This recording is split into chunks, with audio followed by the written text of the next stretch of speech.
नमस्कार। प्रज्ञा संगीतांजलि में आप सभी भाइयों बहनों और मित्रों का बहुत बहुत स्वागत। आज एक महान भारतवर्ष की एक महान विभूति पंडित महामना मदन मोहन मालवीय जी के बारे में कुछ थोड़ी बहुत चर्चा करने के लिए मैंने सोचा है, तो वही आपके सामने प्रस्तुत कर रहा हूँ। तो उनका संक्षिप्त परिचय थोड़ा सा और उनके द्वारा किए गए कार्यों का हम लोग थोड़ा सा वर्णन करते हैं, जिससे उनके व्यक्तित्व और कृतित्व के बारे में पता लगेगा। सबसे पहले तो बता दूं कि 25 दिसंबर 1861 को इलाहाबाद उत्तर प्रदेश में मालवीय जी का जन्म हुआ था। उनकी शिक्षा दीक्षा भी इलाहाबाद और कलकत्ता में हुई थी। उन्होंने अपने जीवन में जो बहुत सारे काम किए, तो एक काम तो ये किया कि शुरुआत में वो पत्रकारिता के क्षेत्र में प्रवेश कर गए और कई पत्र पत्रिकाओं का और अखबारों का संपादन किया, संचालन किया। बिरला जी का उनको बहुत सहयोग, उद्योगपति बिरला जी का उनको बहुत सहयोग मिला, जिसके कारण धन की व्यवस्था हो सकी और उन्होंने पत्र पत्रिकाएं निकाली जो बड़ी विख्यात हुई। उसके बाद उन्होंने वकालत की पढ़ाई चूँकि की थी, तो इलाहाबाद के लोअर कोर्ट में वकालत शुरू किया और उसके बाद धीरे धीरे वो इलाहाबाद हाई कोर्ट में वकालत करने लग गए। लेकिन उनके मन में एक परिकल्पना चल रही थी बहुत समय से कि हम अपने जीवन काल में एक ऐसा विश्वविद्यालय बनाएं जो भारत में यूनिक हो, अद्भुत हो और अकेला हो, और जिसमें हमारे देश के छात्र छात्राएं शिक्षा प्राप्त कर सकें। लेकिन उसी बीच में स्वतंत्रता आंदोलन भी बहुत तेज़ी से चल रहा था, तो वो भारत के बड़े बड़े नेताओं के संपर्क में आए। गांधी जी, नेहरू जी, पटेल, मौलाना आज़ाद, गोविंद बल्लभ पंत इत्यादि इत्यादि बड़े नेताओं के संपर्क में आए और वो आज़ादी के आंदोलन में बहुत ही सक्रिय रूप से भाग लेने लगे। 1920 के असहयोग आंदोलन में कूद पड़े। साइमन कमीशन का बहुत मुखर विरोध किया। कांग्रेस में 4 बार अध्यक्ष चुने गए। गोलमेज सम्मेलन का भारत का प्रतिनिधित्व करने के लिए भेजे गए। उसके बाद जब देश को आज़ादी, देश के विभाजन का विचार बहुत दिनों से मुस्लिम लीग कर रही थी और ये चर्चा चला करती थी, तो वो देश के विभाजन का हमेशा विरोध करते रहे कि किसी भी हालत में देश का विभाजन नहीं होना चाहिए। तो भाग्य है कि बाद में विभाजन हुआ, और मजबूरी ये है कि जब विभाजन हुआ था तो मालवीय जी जीवित नहीं थे। आज़ादी से 1 वर्ष पहले या कुछ माह पहले ही उनका देहावसान हो गया था। उनका विवाह 1878 में मिर्ज़ापुर की एक बहुत ही कुलीन युवती के साथ हुआ।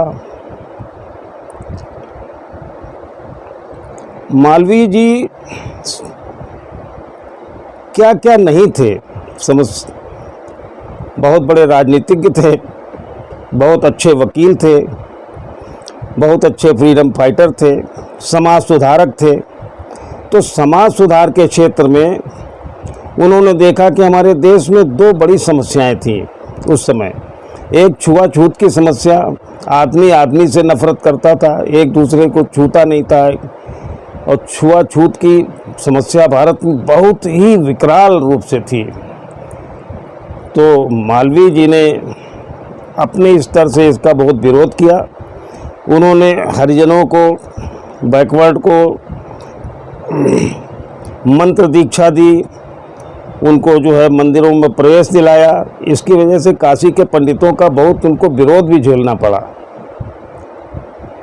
और विरोध क्या, बहुत ही प्रबल विरोध झेलना पड़ा, लेकिन वो अपने स्थान से डिगे नहीं, वो बराबर उनको उठाने की कोशिश करते रहे। दूसरी बात ये थी कि उनकी शिक्षा दीक्षा भी नहीं होती थी, तो उनको पढ़ाई की तरफ जोर दिया, उनको प्रेरित किया।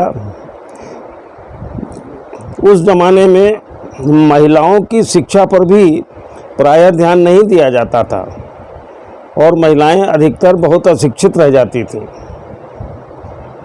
तो मालवीय जी ने कहा कि हमारे देश की आधी आबादी है, और वो अगर अशिक्षित रह गई तो हमारा देश ही अशिक्षित रह जाएगा, और आने वाली पीढ़ियां, जो बच्चे हैं, उनका जो पहले पाठशाला होती है या पहला विश्वविद्यालय है, वो तो माँ ही होती है। अगर माँ ही अनपढ़ होगी तो बच्चों में क्या संस्कार जाएंगे और क्या शिक्षा जाएगी।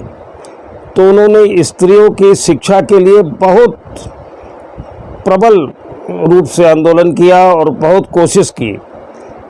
इसीलिए उन्होंने महिला महाविद्यालयों की स्थापना कराई। बनारस हिंदू विश्वविद्यालय जब बनाया तो उसमें महिलाओं को, लड़कियों को पढ़ने के लिए विशेष व्यवस्था थी, आज भी है।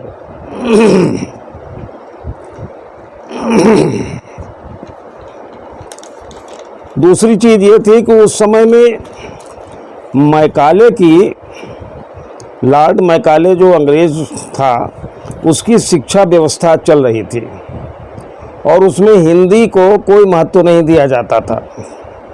सभी लोग अंग्रेजी पढ़ते थे। तो मालवीय जी ने हिंदी के लिए भी बहुत विशेष बल दिया। जब इन्होंने बनारस हिंदू विश्वविद्यालय बनाया तो उसमें हिंदी विभाग अलग से रखा, और हिंदी को एक सब्जेक्ट के तौर से प्रतिस्थापित किया। बच्चों का एक पेपर ही हिंदी का होने लग गया, और बच्चों को हिंदी विशेष करके पढ़ाई जाने लगी। मालवीय जी अंग्रेजी के विरोधी नहीं थे। वो उनका कहना था कि अंग्रेजी पढ़े, किसी भाषा का ज्ञान प्राप्त करना बुरी बात नहीं है, लेकिन अंग्रेजियत के खिलाफ थे। अंग्रेजी तो लोग पढ़ते थे, लेकिन अंग्रेजी ही बन जाते थे। अंग्रेज बन जाने का मतलब है कि भारतीय धर्म, भारतीय संस्कृति, भारतीय सभ्यता, भारतीय धर्म, भारतीय दर्शन, इन सब से वंचित हो जाते थे। और ये बहुत बड़ी क्षति हो रही थी देश में। जो पढ़ा लिखा वर्ग हो रहा था वो अंग्रेज बनना जा रहा था, मानसिक रूप से वो अंग्रेज हो रहा था। उसको गीता, उपनिषद, पुराण, वेद ये बकवास मालूम पड़ने लग गए। तो इसके लिए फिर मालवीय जी ने बहुत प्रयास किया, और उन्होंने कहा कि नहीं, हिंदी पढ़ाना जरूरी है, संस्कृत भी पढ़ाना जरूरी है, ताकि यहाँ के बच्चों में भाषा का ज्ञान हो। अंग्रेजी भी पढ़े, लेकिन हिंदी विशेष करके पढ़े, अपनी मातृभाषा है। तो इस तरह से उन्होंने धर्म, दर्शन, संस्कार, चरित्र निर्माण, राष्ट्र निर्माण इत्यादि के बच्चों में आए, ये बात भावना बढ़े, इसके लिए उन्होंने मैकाले की अंग्रेजी व्यवस्था के, अंग्रेजी शिक्षा व्यवस्था के खिलाफ विद्यालयों की स्थापना करने की कल्पना की। जबकि लॉर्ड मैकाले ने कलकत्ता विश्वविद्यालय, 1885 में लाहौर, मद्रास विश्वविद्यालय, 1887 में इलाहाबाद विश्वविद्यालय की स्थापना कराई, जिसमें पूर्ण रूप से अंग्रेजी शिक्षा और सभी सब्जेक्ट अंग्रेजी में पढ़ाए जाते थे। और वो चाहता था कि भारत के जनमानस में, यहाँ के बच्चों में, यहाँ के लोगों में ऐसी शिक्षा का प्रचार करो, ऐसी शिक्षा का प्रसार करो, ताकि उनकी मानसिकता ही गुलामी के अनुकूल हो जाए। और इस बात को मालवीय जी ने समझ लिया था। उन्होंने ऐसी शिक्षा व्यवस्था की कि बच्चों को मैकाले की उस व्यवस्था से बचा के निकाल लिया जाए।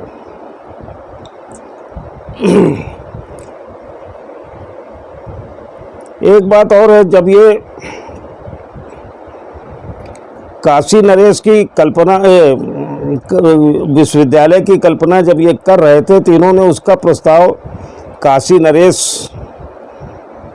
के सामने रखा और उनको सारा प्रोग्राम प्लान उन्होंने बताया कि महाराज मैं ऐसा ऐसा एक विश्वविद्यालय बनाना चाहता हूँ।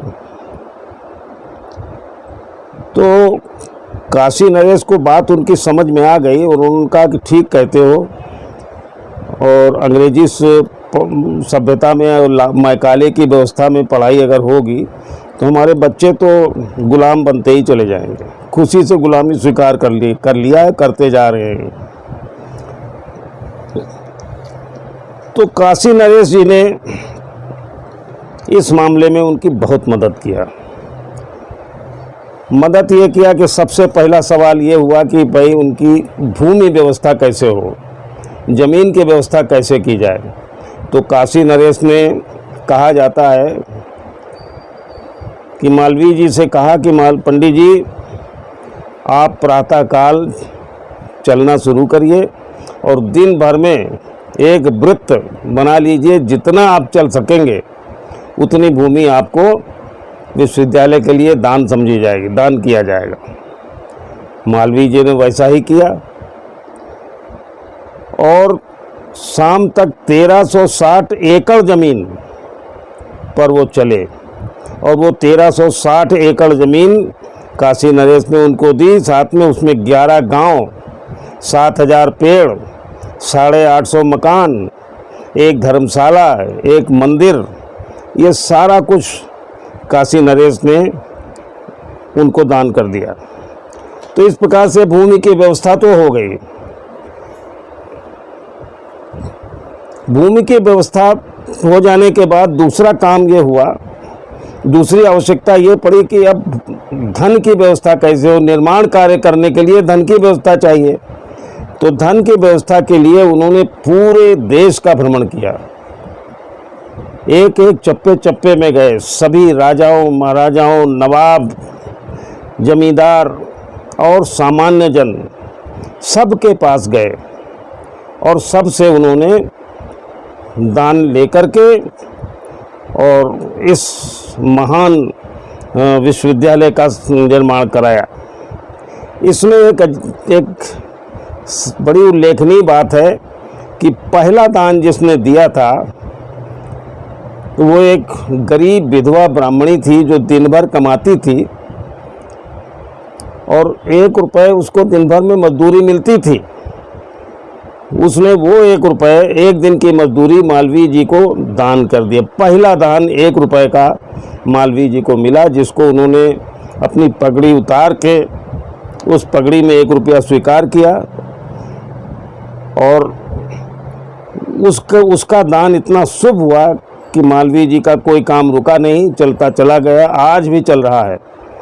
आज भी बनारस हिंदू विश्वविद्यालय में उसकी चित्र पर फूल माला चढ़ाया जाता है, उसका सम्मान किया जाता है।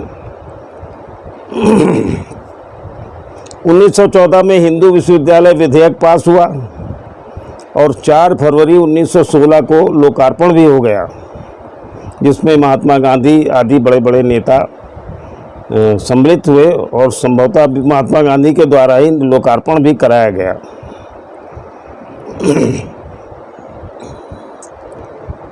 एक दो बात और उल्लेखनीय है, इसके तरह से हट के बताते हैं कि जब वो वकालत कर रहे थे और उधर आंदोलन जो भी चल रहा था, आज़ादी का आंदोलन भी चल रहा था और इधर इनके बनारस हिंदू विश्वविद्यालय के निर्माण का भी कार्य होना था, पैसा भी एकत्र करना था। ऐसी स्थिति में उन्होंने वकालत छोड़ दिया।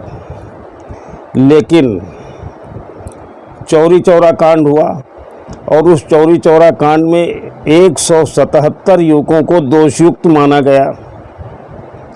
तो उनको दोष मुक्त कराने के लिए उन्होंने फिर से वकालत ज्वाइन की और वकालत किया और बहुत ही ज़बरदस्त बहस करके और किसी तरह से 156 लोगों को दोष मुक्त कराने में सफल हो गए। लेकिन एक दूसरी बड़ी घटना हुई कि जब भगत सिंह, राजगुरु और सुखदेव को फांसी की सज़ा सुना दी गई तो मालवीय जी ने लॉर्ड इरविन के यहाँ उनके समक्ष एक मर्सी पिटीशन फाइल किया। तो लॉर्ड इरविन ने कहा, पंडित जी हम आपका बहुत सम्मान करते हैं और आप बहुत विद्वान हैं, लेकिन कुछ कानून कायदों की मजबूरियां हैं, अकेले आपके कहने से हम इसको माफ़ी नहीं दे सकते, छोड़ नहीं सकते हैं। आप कम से कम नेहरू गांधी समेत 20 कांग्रेसियों के हस्ताक्षर ले आइए जिसमें मर्सी पिटीशन की अपील की गई हो। मालवीय जी ने गांधी जी से भी बात किया, नेहरू जी से भी बात किया, लेकिन ये समझ में नहीं आया कि उन्होंने क्यों स्वीकृति नहीं दी।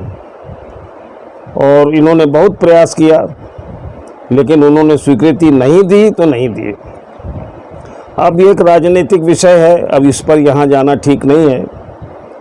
आप लोग इस पर विचार करें क्या हो सकता है, लेकिन इसके कारण उन तीनों को फांसी हो गई, वो शहीद हो गए।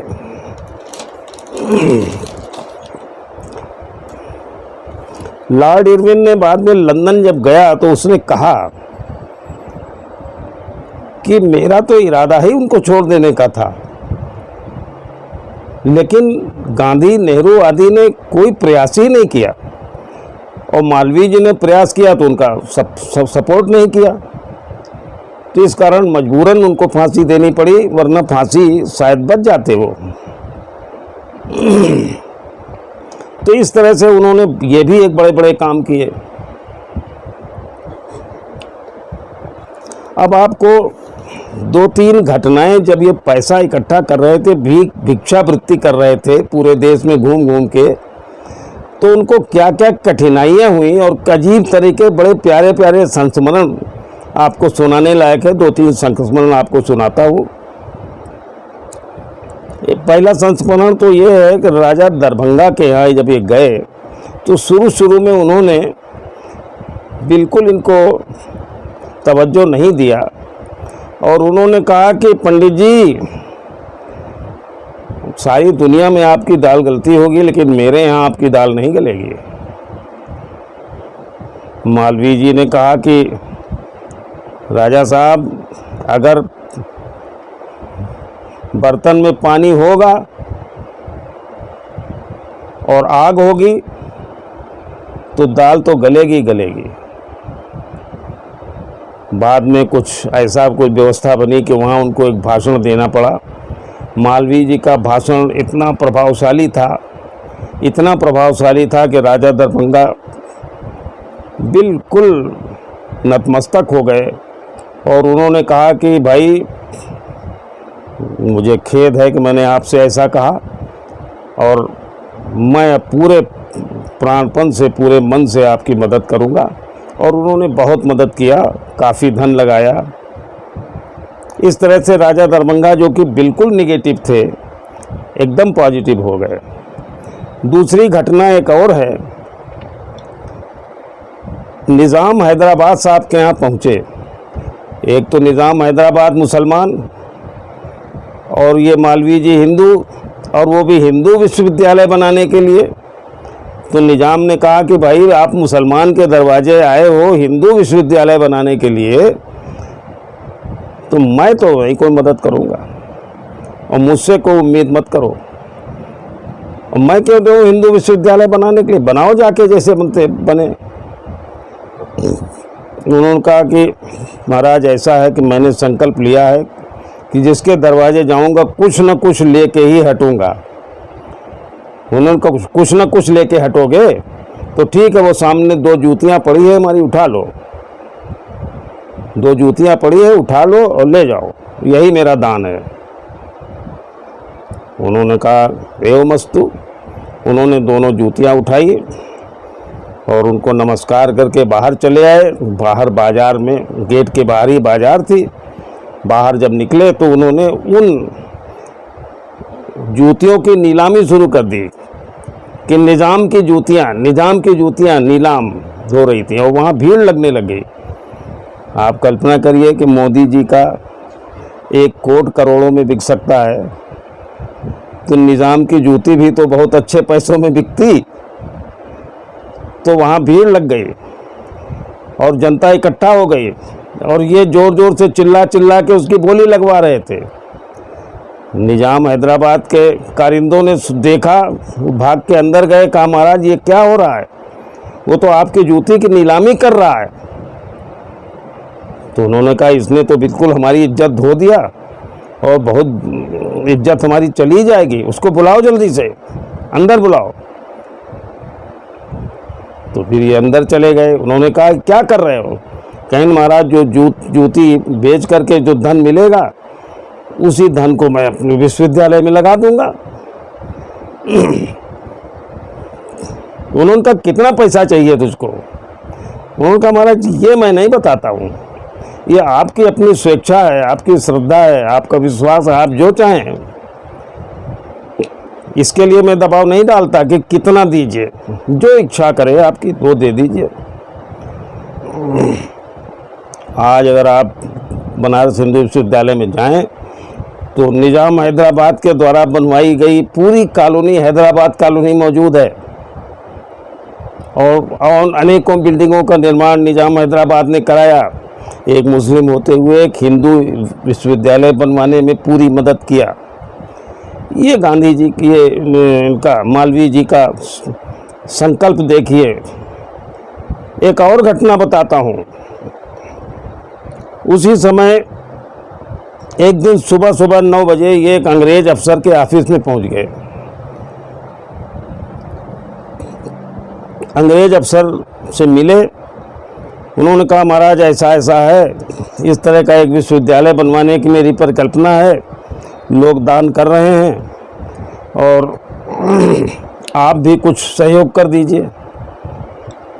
अंग्रेज अफसर ने कहा कि देखो भाई, मैंने अपने जीवन में प्रण कर रखा है कि मैं कभी दान नहीं दूंगा और दान तो मैं कभी दूंगा ही नहीं, इसलिए समय अपना बर्बाद मत करो और यहाँ से जाओ, दुनिया से लो, मेरे पास मत आना, मैं दान उन नहीं देता हूँ। मालवीय जी ने कहा कि साहब अगर आपने संकल्प किया है, प्रण किया है कि मैं दान नहीं दूंगा, तो मेरा भी प्रण है कि मैं दान लिए बिना हटूंगा नहीं, मैं दान लेके ही हटूंगा और जहाँ भी मैं जाता हूँ कुछ न कुछ लेके ही आता हूँ, आपसे भी लेके ही जाऊँगा। उनका कैसे लेके जाओगे, जोर ज़बरदस्ती करोगे? उन्होंने चपरासी से कहा इसको बाहर बैठा दो। बाहर निकल गए, बाहर बेंच पड़ी हुई थी, वहाँ बैठ गए। 2 घंटे 3 घंटे के बाद फिर लंच हुआ, लंच टाइम हुआ तो अंग्रेज निकला तो उसने देखा कि पंडित बैठा हुआ है। उन्होंने कहा पंडित अभी तुम गए नहीं?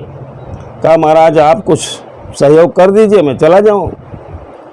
वो भुनभुनाते हुए, बड़ा नाराज़गी प्रकट करते हुए गया, अपनी गाड़ी में बैठा। 1 घंटे के बाद फिर लौट के आया, वो ऐसे बैठे हुए थे मालवीय जी। वो अपने रूम में चला गया। शाम को करीब 5 बजने वाले थे तो उसने अपने चपरासी से कहा कि देखो वो मालवीय जो है पंडित, वो बैठा है कि चला गया? तो उन्होंने बताया नहीं साहब बैठा है। बैठा है, ठीक है उसको बुलाओ। तो मालवीय जी उसके रूम में चले गए, कहा बैठ जाओ, बैठ गए। अंग्रेज ने कहा कि मैंने सुबह ही तुमसे कह दिया कि मैं दान नहीं देता और तुम जो है यहाँ से हट नहीं रहे हो। तो उनका मैंने भी आपसे कह दिया कि मैं दान लिए बिना हटता नहीं। तो उन्होंने कहा कि इस तरह की जिद करके लोगे, और उन्होंने पेपर वेट जो शीशे का था उठाया और खींच के उसके मार दिया। मालवीय जी के सर में लग गया और बहुत खून बहने लग गया और वो टप टप करके खून जब बहने लगा तो अंग्रेज अफसर हिल गया। थोड़ी देर बिल्कुल चुपचाप बैठा रहा और उसने उसके कपड़ा दिया और उनका खून अपना साफ करो। थोड़ी देर चुपचाप बैठा रहने के बाद उस अंग्रेज अफसर ने कहा कि कितना पैसा चाहते हो? कहा जो आपकी इच्छा हो दे दीजिए। तो अंग्रेज अफसर ने चेक बुक निकाला, उस पर नीचे साइन कर दिया और साइन करने के बाद उनको दे दिया, कहा कि लो जो अमाउंट चाहो भर लो। तो मालवीय जी ने उस चेक को लिया और उस पर लिखा 1 रुपया मात्र। तो उस अंग्रेज अफसर ने जब उस चेक को देखा कि 1 रुपया, तो कहा 1 रुपए के लिए तुमने मार खाया, और सुबह से शाम हो गई बैठे हुए हो, 1 रुपए के लिए मार खा गए, खून बह गया। 1 रुपए कहते तो सुबेरे ही मिल जाते। कहा महाराज बात 1 रुपए की नहीं है, मेरे संकल्प की है। मैंने कहा था मैं बिना लिए नहीं जाऊंगा। मैंने ये नहीं कहा था कि मैं कितना लिए बिना नहीं जाऊंगा। मैंने कहा था जो आपकी श्रद्धा हो, जो भी आप देना चाहें दे दें। मैंने कोई किसी को भी ये मैं बाध्य नहीं करता हूं कि इतना ही दो, जो इच्छा हो दे दीजिए। उस अफसर ने कहा कि भाई मैं तुमसे बहुत प्रभावित हूँ, निश्चय ही तुम ये विश्वविद्यालय बनाने में सफल हो जाओगे। तुम्हारे जैसा व्यक्ति ही सफलता पाता है। तो ऐसा है। उस चेक को उन्होंने फाड़ दिया और कहा कि जितनी धन की आवश्यकता पड़े, पूरी फैकल्टीज़ उस अंग्रेज अफसर ने वहाँ बनवाई, जो आज भी मौजूद है। इस तरह के थे हमारे मालवीय जी, जिन्होंने अपने संकल्प से, मेहनत से, गांधी जी ने उनको एक नाम दिया था, कहा था biggest beggar of India, Bharat का सबसे बड़ा भिखारी। गांधी जी तो यहाँ तक कहते थे कि ये मालवीय जी मेरे प्रेरणा स्रोत हैं, मैं इनसे प्रेरणा लेता हूँ, और कोई भी ऊंचा नीचा पड़ता है तो मैं इन्हीं से सलाह करता हूँ। मालवीय जी ने भारत में एक ऐसा विश्वविद्यालय निर्माण कर दिया जो एशिया में नंबर 1 पर है, और इसमें भारतीय दर्शन, भारतीय संस्कार, विज्ञान, मेडिकल, इंजीनियरिंग, ज्योतिष, अद्वैत दर्शन, खगोल विद्या आदि अनेक, कोई भी ऐसा विषय नहीं है, संगीत सब सिखाया जाता है। राष्ट्रवाद सिखाते हैं, चरित्र निर्माण कराते हैं, खाली शिक्षा दे के बाहर नहीं छोड़ देते, उसको इस योग्य बना देते हैं कि समाज में एक उच्च स्थान पर और नाम, यश और धन वो कमा सके, और देश और समाज के लिए भी वो व्यक्ति कुछ कर सके। ऐसी व्यवस्था उन्होंने कर रखा है। तो आज मैंने प्रज्ञा संगीतांजलि के तत्वावधान में मालवीय जी के विषय में बताया। एक बात और रह गई है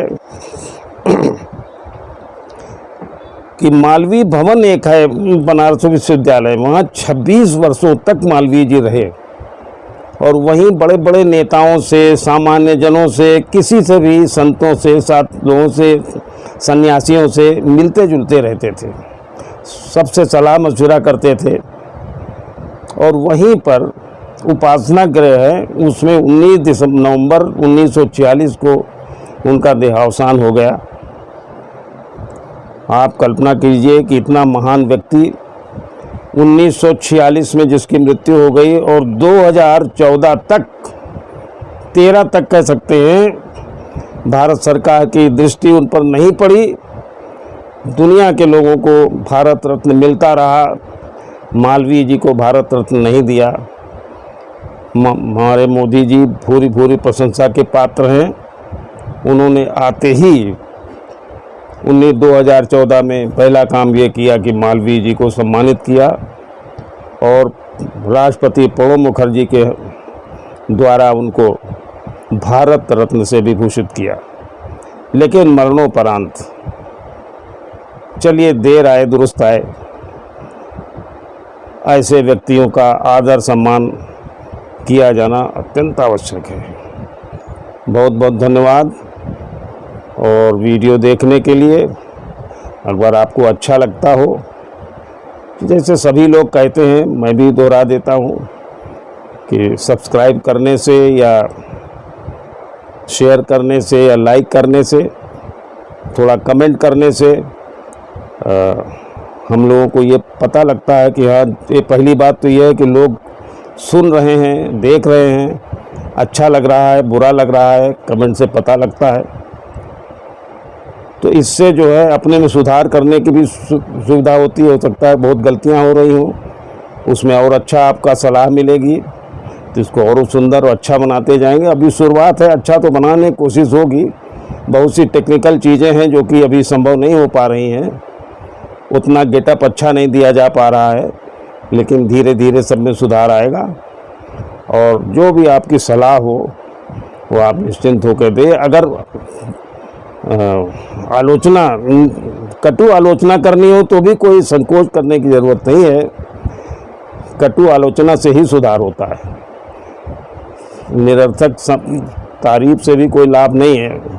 अगर कटु लगता है तो कटु बोलिए, अच्छा लगता है तो अच्छा बोलिए। धन्यवाद, नमस्कार।